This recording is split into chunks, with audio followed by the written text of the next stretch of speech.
And good evening, ladies and gentlemen.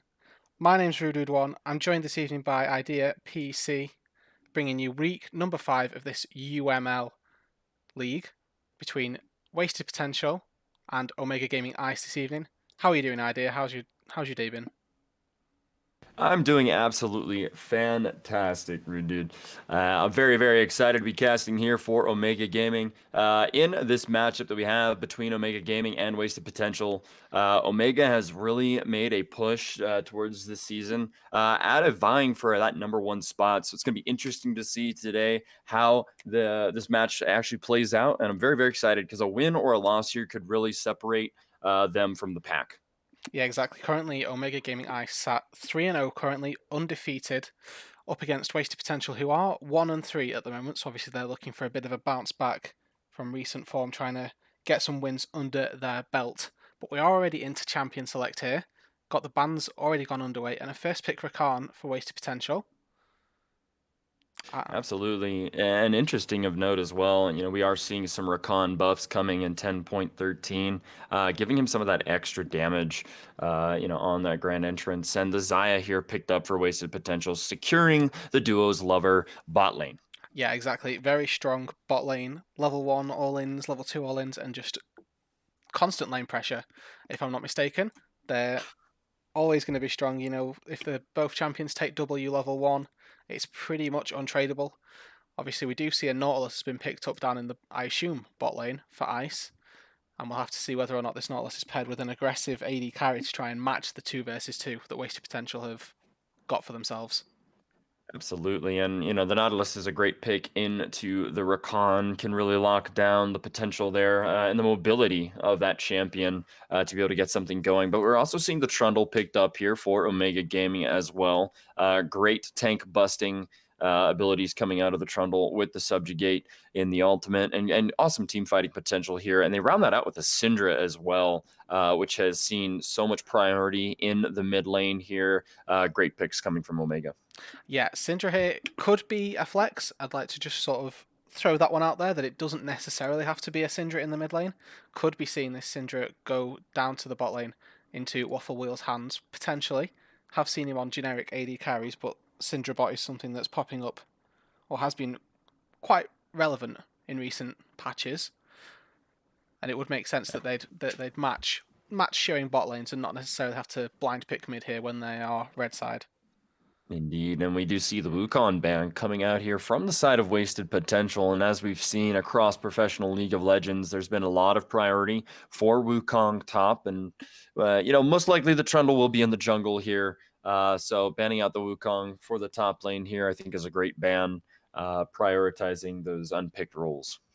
Yeah, exactly. They're going to try and ban away top laners. They've obviously picked this set, which can be flexed into the jungle. We've seen it especially in Europe, a lot of set jungles being around, but would most likely be top lane. So countering that with a Wukong.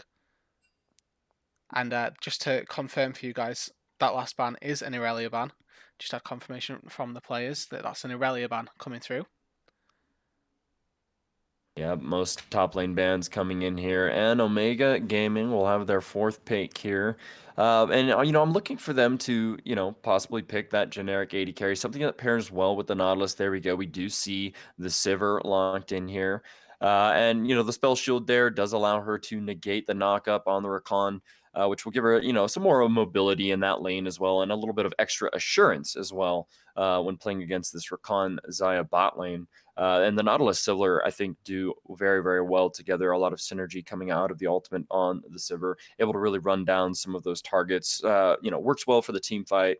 Having the Trundle there as well. So he's going to be very fast when these team fights do happen. Zach getting picked in as most likely the jungle pick here for wasted potential. Great team fight ability. Really has the capability to have that wombo combo power that we see paired with the set, paired with the Rakan there.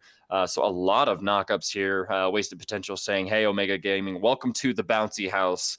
That's the team that we are drafting here for this composition. Yeah, exactly. It wouldn't be surprised to see. Well, that wasn't what I was expecting. With all the champions they've drafted so far, they've got very strong team fight, but they do look to round out with an Echo, which is by no means weak in a team fight, but does excel in that split push. Having said that, their wasted potential do have a actually fairly strong 1-3-1 comp, with Set and Echo being very prolific in side lanes, being able to take towers fairly easily, both with auto attack enhancers in their kit built in. And it's going to be on Omega here to keep Waffle Wheel safe with this Sivir. It's a immobile-ish pick, we'll say, but obviously with the on the hunt, with the spell shield, does make her safer than most immobile AD carries, let's say. Absolutely does. And then the Maokai pickup here, again, great team fight potential. Really, really, we're looking from this Omega Gaming squad the ability to have some more lockdown power and potential here, and they definitely do fill that in with the Maokai pack here. So excited to see that come through. Again, has had so much priority lately. Ever since we had those Sunfire Cape and Cinderhulk buffs way earlier in the season, Maokai has been really, really prevalent in not only the top lane, but also as a top tier support as well. So good drafting coming in here from both sides. Interesting to see, though, which team will end up having the better of these games. I think it's really going to come down to, which team just executes the team fights better at the end of the day is really what it's going to come down to. Yeah, definitely looks like Omega have looked to pick a run at them team comp. Wasted potential, definitely not lacking in engage themselves with Set, Zac, and Rakan. But with the champions all locked in, roles selected, we are going to throw it to a quick break just while we load up through Champion Select in client and go through that spectator delay for you guys. We will be right back on the Rift in not too long at all.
And welcome, ladies and gentlemen, to this best of 3 series.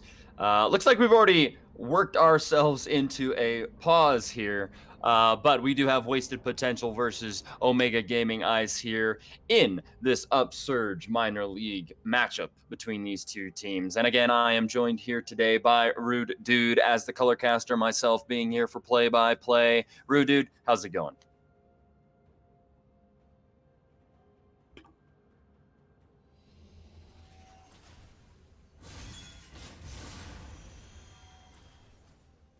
Indeed here. And as we get ready for this game, again, the implications of this matchup, Omega Gaming Eyes does put themselves right now at the top of the leaderboards, tied for that first place. And this game really does have some implications on those playoff standings as they continue to go through this season and this division.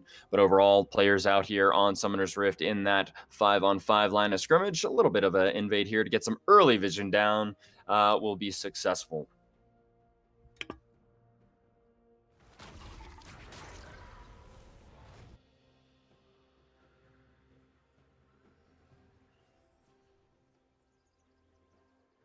Minions have spawned.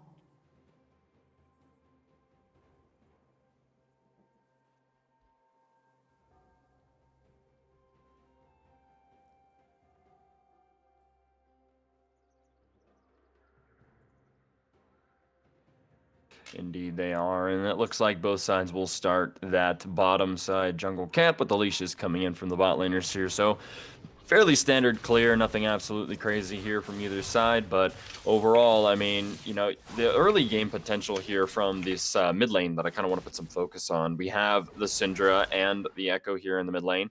Syndra does get a little bit of early pressure here. And then once you see the level 6 come out, the Echo really does have some opportunity and options available to his toolkit to be able to get something going for him. A little bit of early damage and trading going on over in favor of the side of Omega Ice.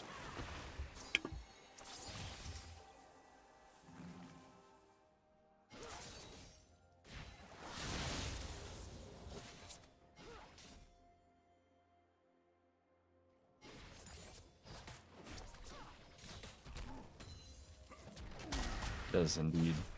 Yep, and full side clear here for Trundle as we start this game off. Supermark looking for something, but down towards this bot lane, Casquion playing pretty aggressively up there forward in the faces of this Wasted Potential bot lane, looking to try to find something, but nothing quite going to come out of that yet.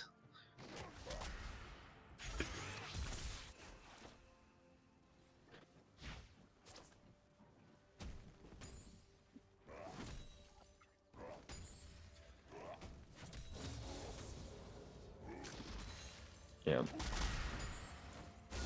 Yep, sitting now in that bush, and he does go in down towards the bottom side here, getting the gank off. Rakan with the grand entrance, able to get the knockup down onto Cassion here. It looks like he will follow the Ignite burning down, and that's First Blood going on down over to Wasted Potential Conrad here on the Xayah.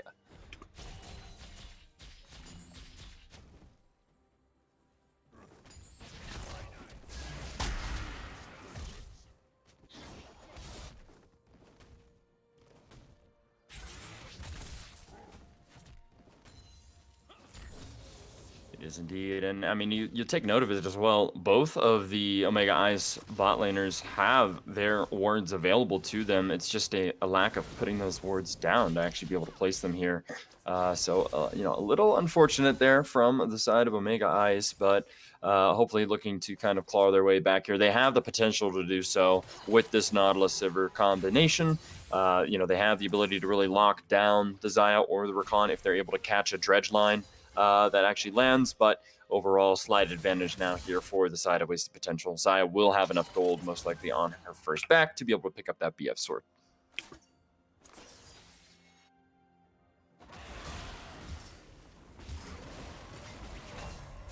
Here we go, and the Trundle gank comes in. Reckless really low, but Zach is here for the counter gank. Grayley looking to dissuade Omega Ice from continuing, and they will manage to do so.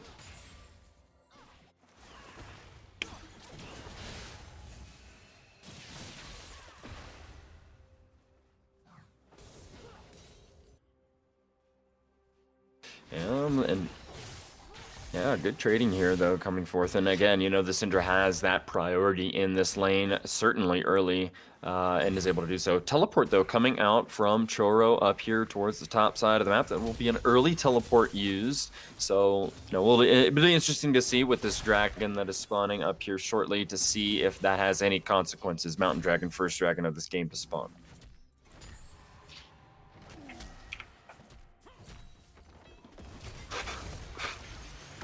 Oh, we get the gank up towards the top side. Choro's able to get the kill on to Reckless here with the Greylee gank coming in. Not going to be successful there. Koro able to get himself a kill and a slight advantage now in this lane.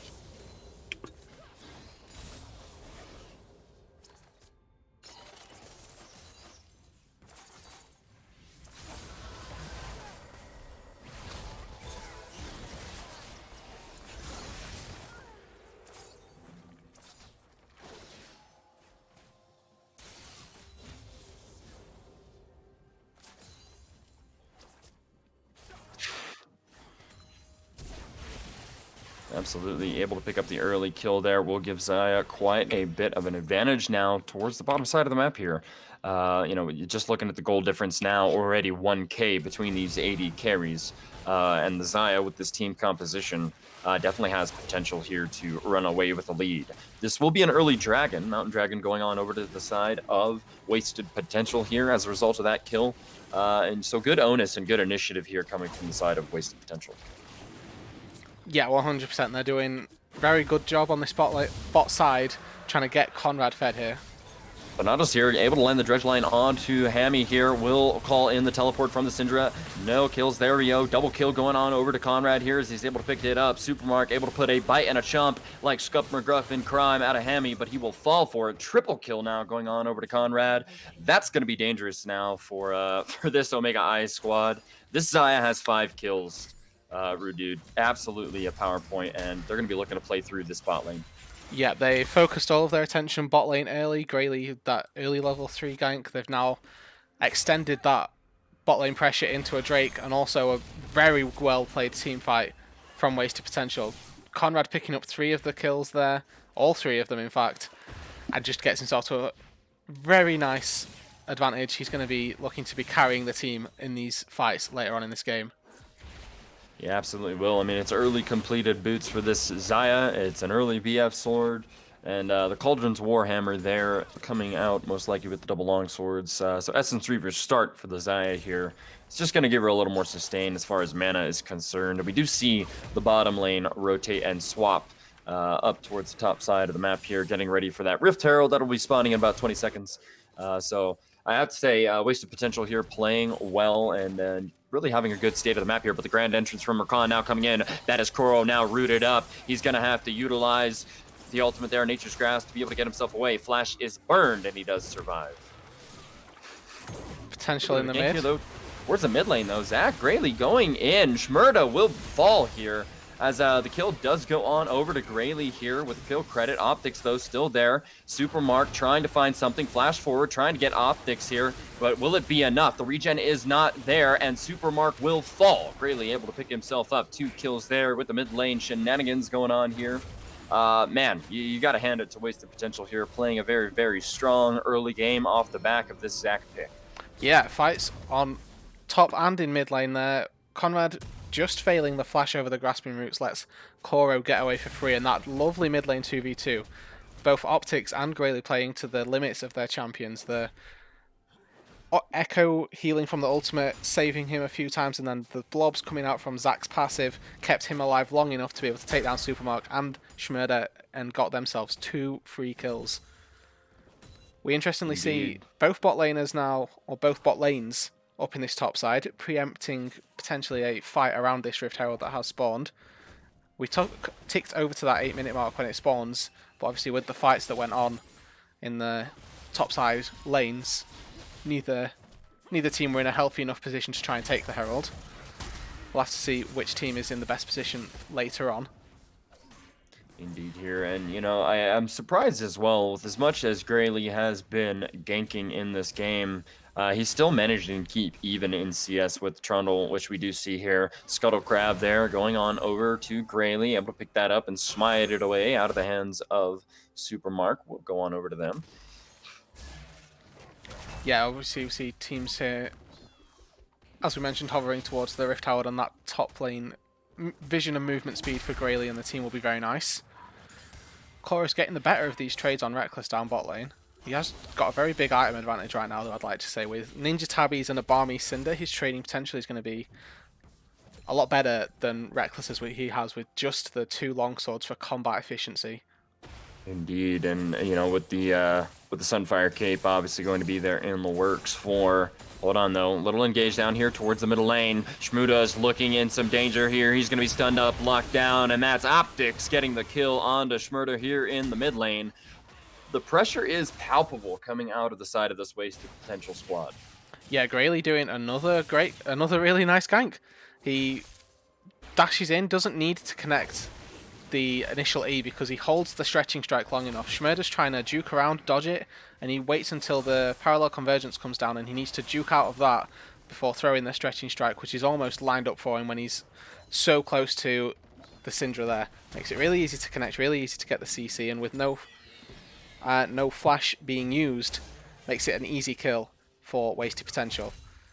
It absolutely is, and you know, you have to wonder if it was just Shmurda trying to hold on to that flash, or if you know, maybe him accepting death there. I'm not quite sure, but you know, good CC lock and chain there from the side of wasted potential, which, you know, securing that kill in the mid lane does give them Herald now going on over to the side of wasted potential.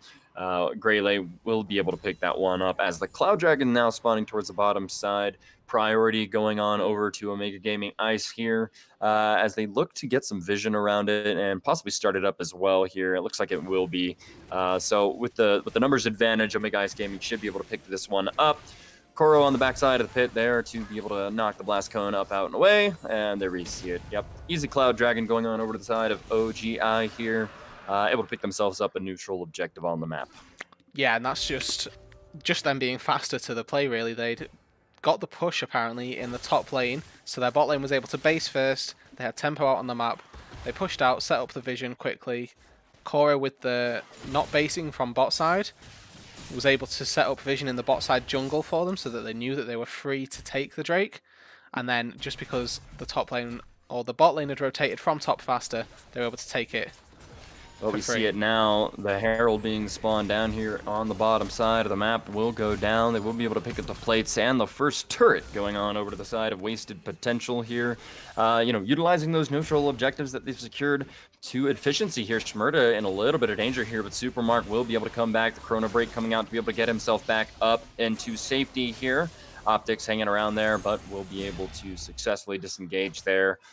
So, you know, good usage of the ultimate there from Optics to be able to get himself up and out of danger. But overall, I mean, the Echo's not terribly far behind here as far as CS goes. And with the additional kill and assists that he's been able to pick up off the back of Grayley here in this game, I mean, you have to say that this Echo lane went a lot better for wasted potential than you may have expected.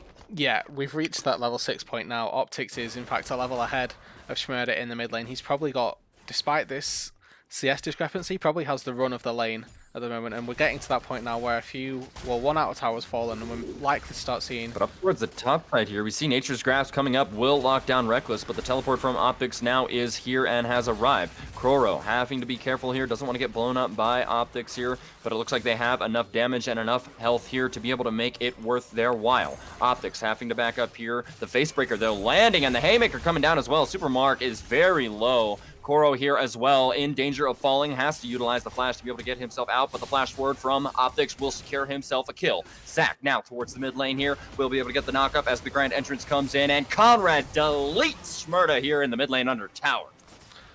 Yeah, very unfortunate flash there from Shmurda. He flashed to on top of the feathers that Conrad had placed, and then as soon as he called them back, the flash wasn't enough to keep him alive, and those feathers just ripped right through him, took him down on that mid lane.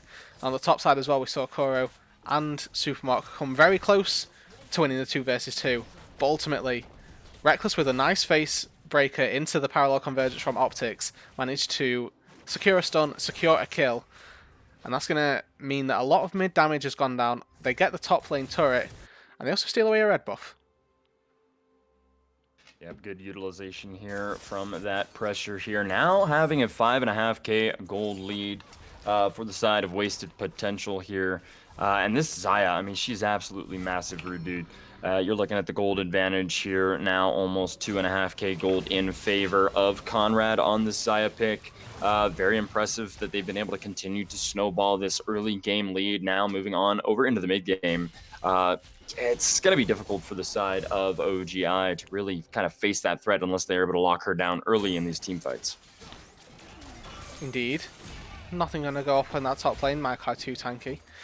But yeah, she was so far ahead that she's been able to stop off at Executioner's Calling on her build path so early on that the Subjugate from Supermark, any healing that's going to come from Koro's passive, and any hidden bloodline from Precision or any domination rune tree that we're coming through with the Ravenous Hunter, a lot of that healing going to be reduced very early on, is going to be quite uncomfortable for Omega Gaming Ice. And that's to try and face that. Is.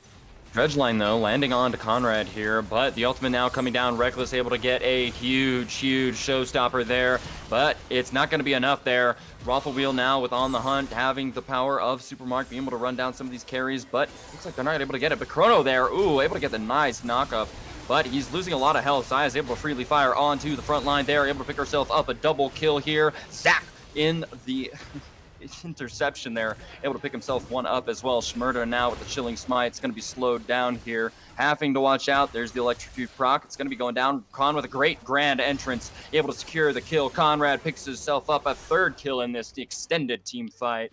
Wow, what team fight potential we are seeing from Wasted Potential.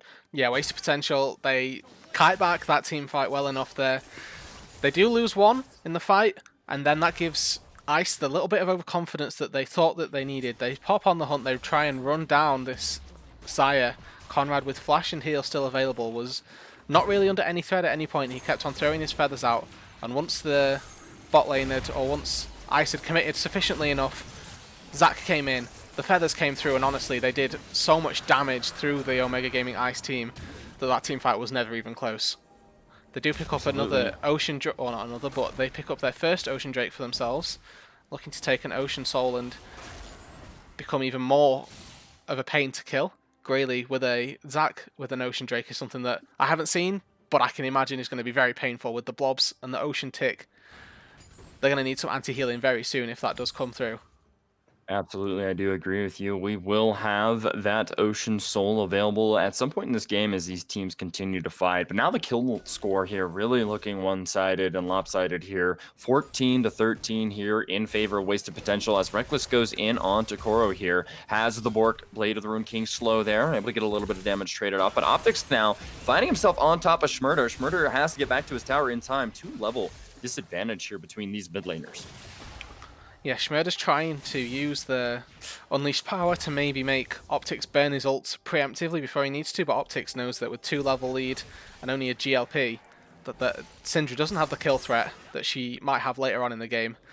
0-4-0 as well isn't the scoreline that you'd like to be sat at, but when you're an immobile mid laner, and Zac has done such a good job of punishing you for if you use your flash, she's done using the GLP to try and keep herself safe, and a little bit more CC that she have in case the Scat of the Week does fall wide.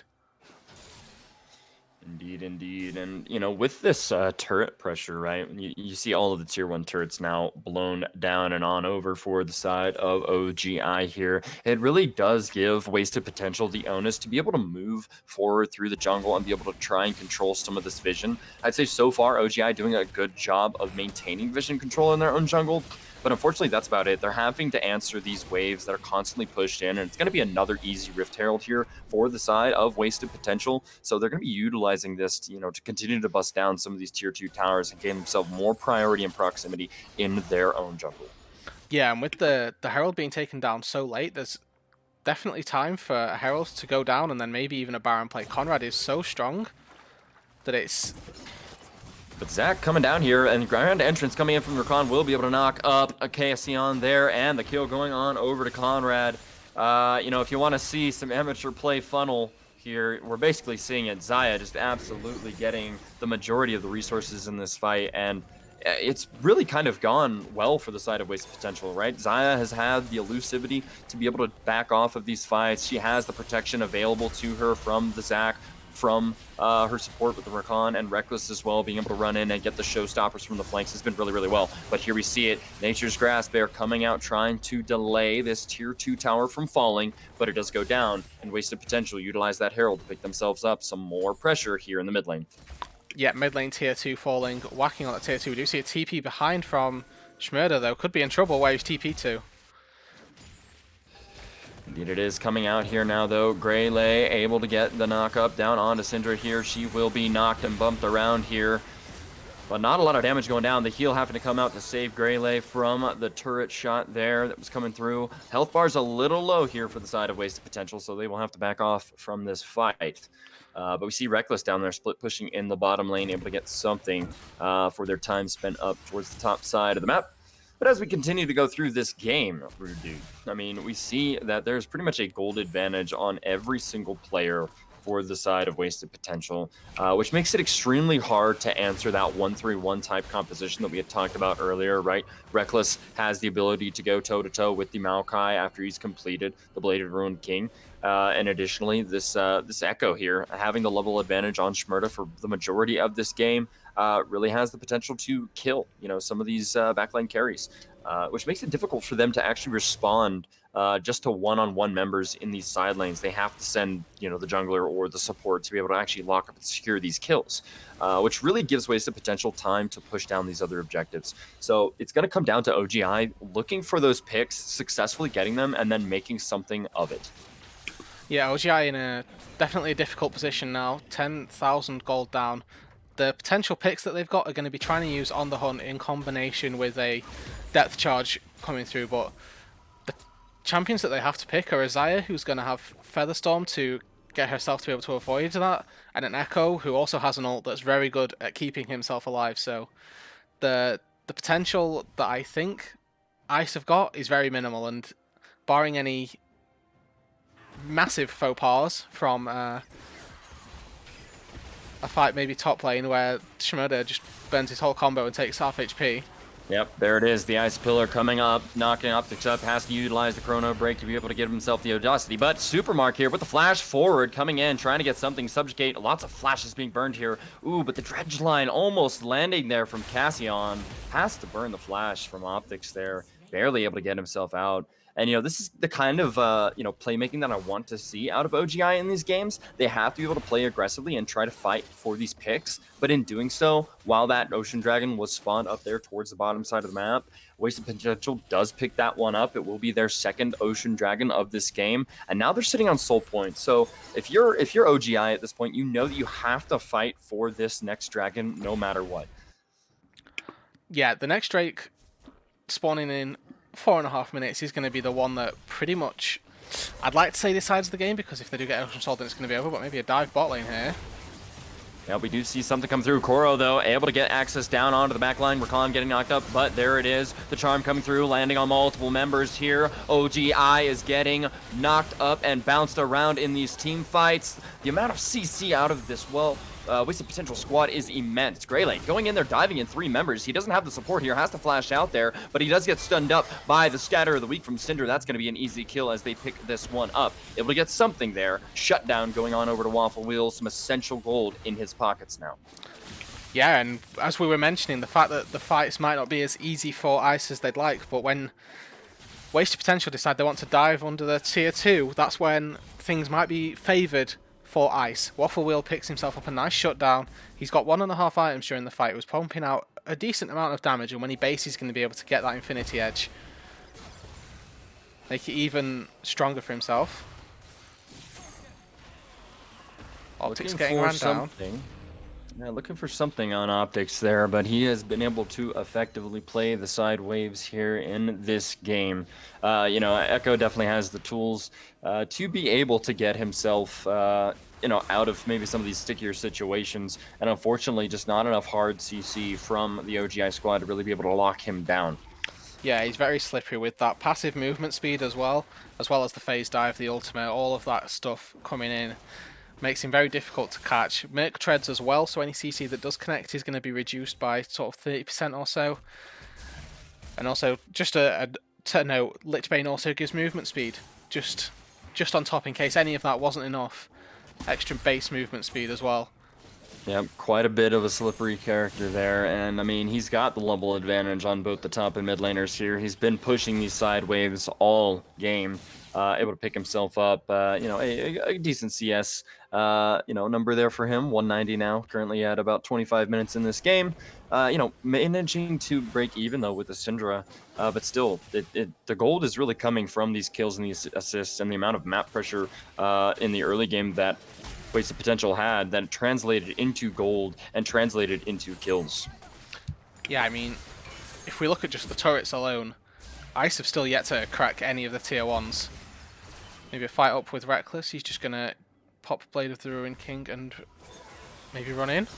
Oh, but there it is. I mean, absolutely deleted before I can even, cast it. There it is, gone, deleted. Supermark finds himself, you know, in a kind of a dirty sandwich there between the side of Wasted Potential there. Nowhere really to run, but a little trading now going on towards the bottom side of the map here. Maokai is trading well with Optics, but that kill onto the jungler will signal the go button for this this Baron start, actually. And it looks like there will be no answer from OGI.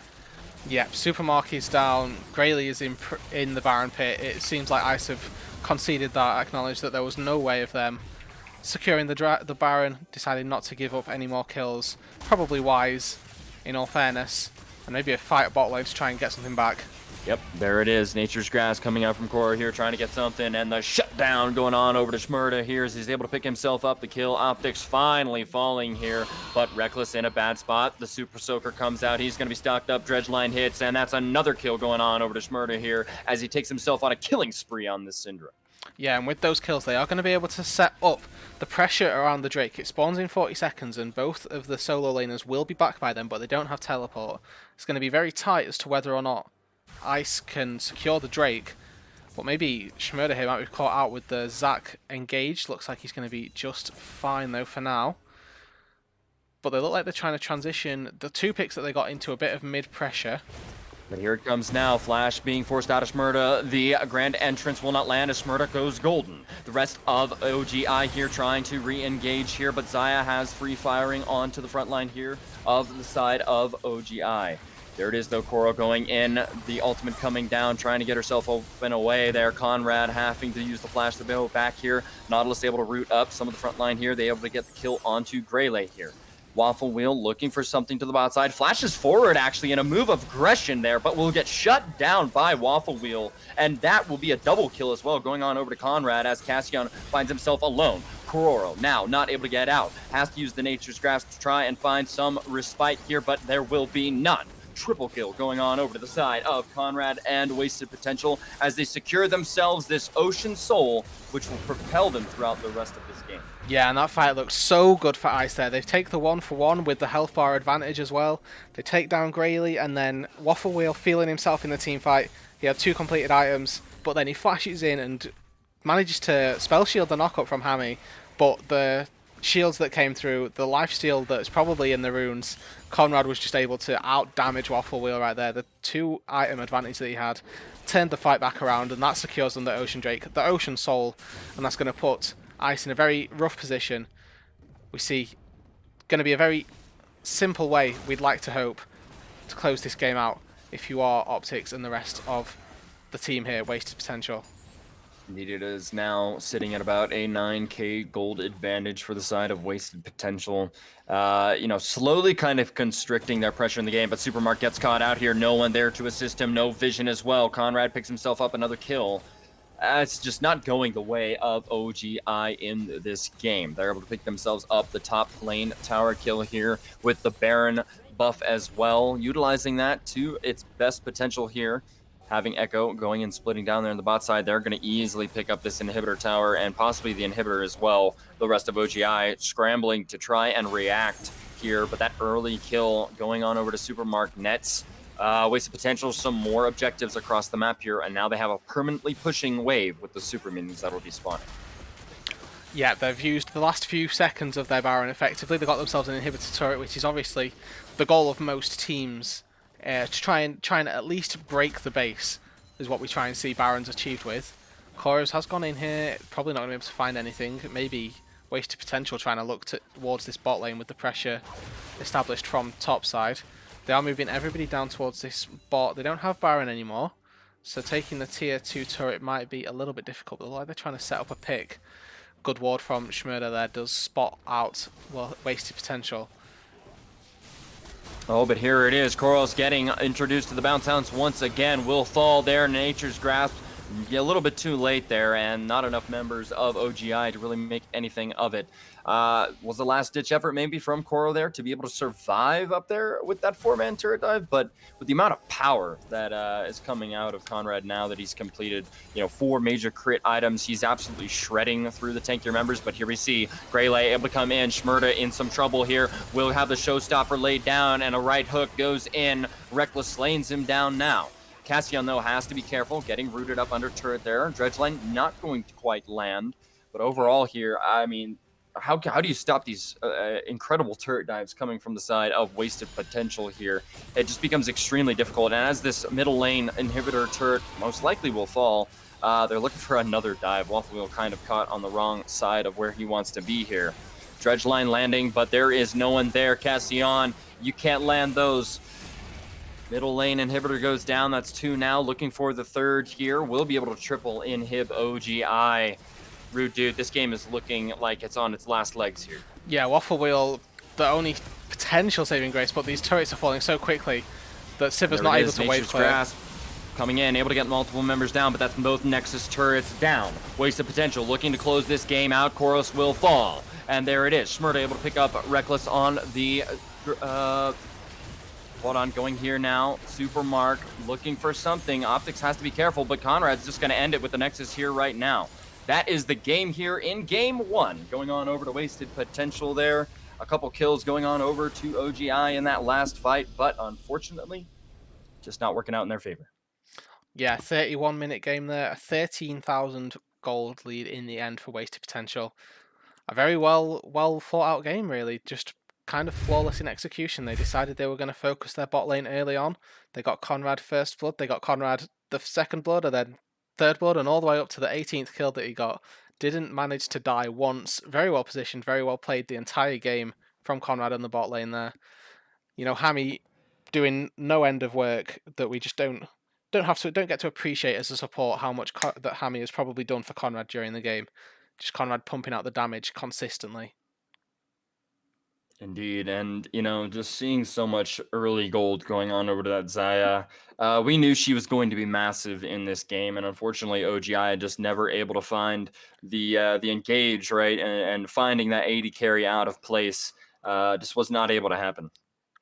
Yeah, exactly. And with that, game number 1 going the way of wasted potential there. We are going to throw it to the quick break just while we get the guys loaded into the next lobby, and we'll be right back with you when Pro Draft is live and we can talk you through the draft for game 2, where ICE are going to look to reclaim the series, tie it up, make it 1-1. We'll be back very shortly. Thanks for watching, guys.